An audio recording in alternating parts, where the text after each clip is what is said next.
Twice. It's all two shots, all close-ups. This is in the studio with Ray? And we speak. Studio with Ray? Yeah. Man. It was experience. Incredible guy, man. I mean, you're going to do Ray Charles, what we're talking about. I got to go in there with the Oak Ridge Boy. He had a Nashville album. Yeah. And so I got to watch him work, you know, over there. Incredible. Then he would take you back to his home studio and fix whatever he was going to do, but he'd get the whole thing down. Yeah. Complicated, fascinated, interesting man. Yeah, very, very, very. And the thing is when I first met Ray, you know, Jamie, man, as long as you know how to play the blues, man, you know, everything will be fine, man. If you play the blues. and it was just, the minute I met him, we playing dual pianos, and we played the blues. And Taylor Hackford was there, who also directed Devil's Advocate, Officer and Gentleman. And after we had that sharing, Ray walks out and says, "The kids got it."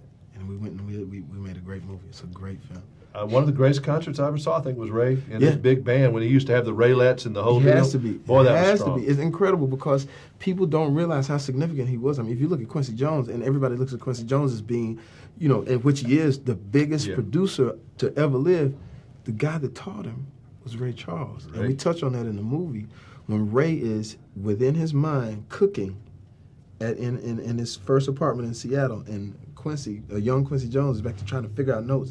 Ray, without even looking, and well, obviously, is just telling him things about the music, putting the chords together straight from his mind as Quincy writes it down and develops him. And they really took music to a completely different era, because in the 40s and the 50s, you know, gospel music was considered the Bible Belt. It was, you do not cross that. And Ray was like, if God gave me this, then he meant for all of this music to explain every emotion in my life, from gospel to love. An underrated artist, not given the due that he deserves, I think, in the history of rock and roll and all of that.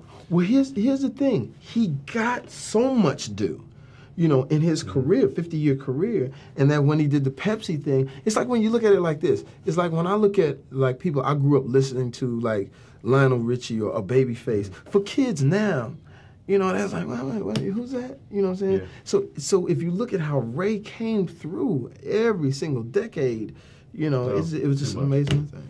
What's the hair? Morris couldn't tell me. Yeah, I know. He said you were a trendsetter.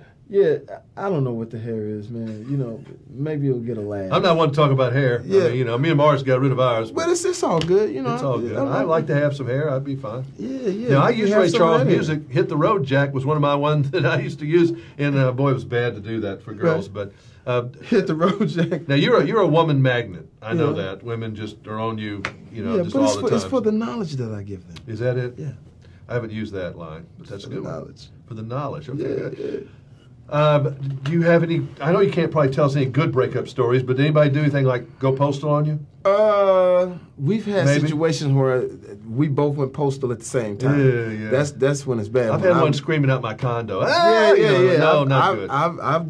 I've gone nuts myself too, because when my ego gets hurt or my feelings get, and that's the thing, women don't understand when a man falls in love. I mean, I'm really in love, and I got hurt. I just went quiet for about 2 weeks. Ooh, just kind quiet of went like this. She told me on the phone. Well, how about just showing up and just seeing your girl out with somebody else? That'd be bad. And you, hey, I never had that happen. But what's going on with you? Excuse me. That thing. I'm with. Can you not see? No, that would not. I've never. And the I've dude been is lucky about that. 6'4", you know, and it's like crazy. Now I've seen the ex-wife with somebody, but that's okay. Woo! But she was Satan anyway. I used to watch her fly her broom away. I know what you mean, man. It's all rough. When it comes to relationships, it's all rough. Yes, it is. But with this movie, it's a good date movie. You go, it's fun, you see it, you know. Light. You laugh a lot. A little bit. I had a good time. There you go. And that's what it's all about. There it is. Nice to see you. I see that.